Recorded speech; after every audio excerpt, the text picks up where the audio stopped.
सुधारना शुरू किया, उनका कल बेहतरीन हो गया। कि तुम्हारे पास तो केवल करने या ना करने का विकल्प है। देखा, हम तुमसे पहले ही कहते थे, तुम समझे नहीं रहते हमारी बात को। कर्म का परिणाम मनुष्य के वश में नहीं है। इस दुनिया में 95% लोग उस चीज के बारे में सोचते हैं जो उनके हाथ में है ही नहीं। एक आदमी था चाइना में, उसके पास एक बड़ा जबरदस्त घोड़ा था। हम किसी भी घटना पर तुरंत निर्णय ले लेते हैं। आपको भगवान के निर्णय के बारे में क्या पता सर?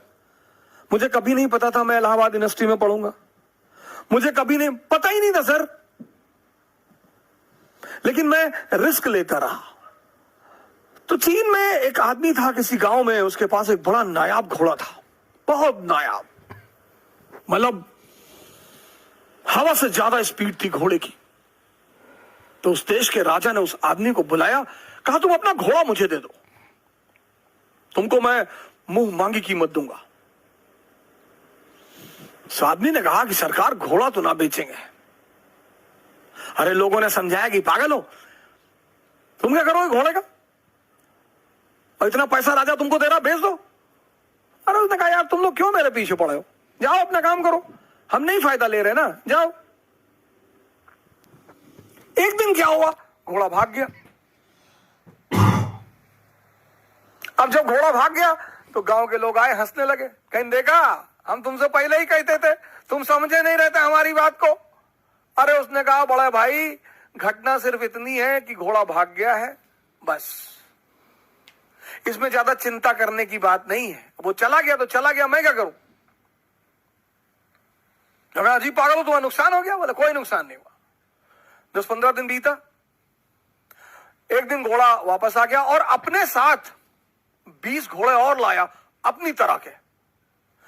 गांव वाले फिर आए, कहीं बेटा तुम बहुत चालाक आदमी हो, तुमको पता था कि कुछ कांड करने गया है ये, बड़ा बढ़िया यार, तुम तो बड़े फायदे में हो यार, पहले तो अकेले था, अब तो 20 ले आया। उन्होंने कहा यार तुम लोग राय देने क्यों चले आते हो यार बार बार। अरे घोड़ा चला गया था, आ गया, अपने साथ 20 घोड़ा और ले आया, घटना बस इतनी है, इसमें बहुत ज्यादा खुशी होने की कोई बात नहीं है। पड़ोसी राज्य ने उस राज्य पर हमला कर दिया। अब वो जो 9 घोड़े आए थे, उसमें से एक घोड़े को इस किसान का बेटा ट्रेन कर रहा था, घोड़े से गिरा, उसका दोनों पैर टूट गया। गांव वाले फिर आए कि बड़ा बुरा हुआ यार, बताओ तुम्हारे लड़के का दोनों पैर ही टूट गया। बोले यार तुम लोग शांत नहीं रह सकते हो, अपना निर्णय अपने पास नहीं रख सकते हो।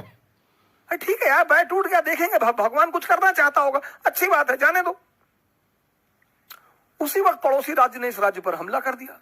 गांव के जितने भी जवान लड़के थे सब सेना में बुला लिए गए, सिर्फ किसान का बेटा बचा, क्योंकि उसके पैर टूटे हुए थे।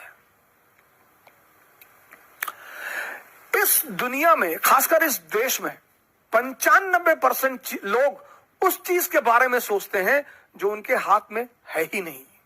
क्या? फल।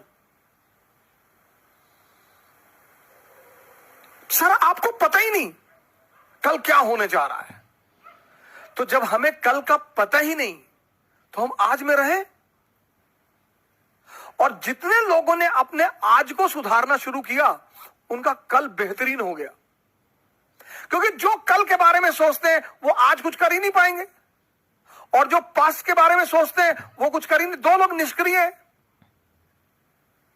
जो कल के बारे में सोचते हैं वो तो थोड़ा बहुत कुछ करेंगे भी, लेकिन जो पास्ट के बारे में सोचते हैं, हमारे पिताजी गवर्नर थे, रहे होंगे, बहुत लोगों के पिताजी गवर्नर थे।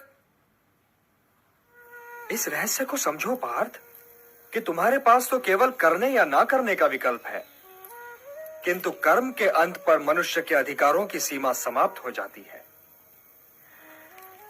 कर्म का परिणाम मनुष्य के वश में नहीं है, इसलिए केवल कर्म करो और कर्म फल की इच्छा न करो।